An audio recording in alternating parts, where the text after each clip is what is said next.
আজকে কাঁকড়ার একটা নতুন রেসিপি নিয়ে চলে এসেছি। এর জন্য প্রথমে বড় বড় সমুদ্র কাঁকড়াগুলোকে কেটে ভালোভাবে ধুয়ে নিতে হবে।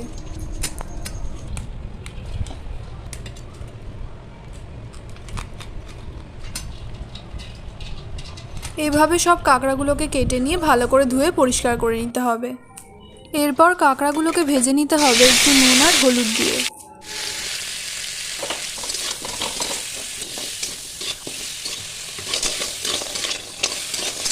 কাঁকড়া ভাজা হয়ে গেলে এরপরে কড়াইয়ের মধ্যে তেল দিয়ে তার মধ্যে গোটা জিরে ফোড়ন দিয়ে পেঁয়াজ কুচি, কাঁচা লঙ্কা, টমেটো, আদা রসুন বাটা দিয়ে ভাজতে হবে।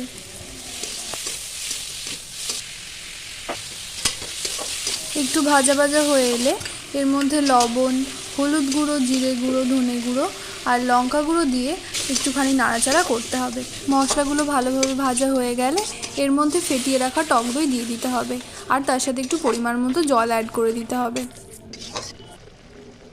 ঝোলটা ফুটতে শুরু করলে এর মধ্যে ভেজে রাখা কাঁকড়াগুলো দিয়ে একটু নাড়াচাড়া করে কিছুক্ষণ ঢাকা দিয়ে রান্না করতে হবে। ভালোভাবে ফুটে এলে এর মধ্যে গরম মশলা আর ধনেপাতা কুচি ছড়িয়ে দিয়ে নামিয়ে নিতে হবে।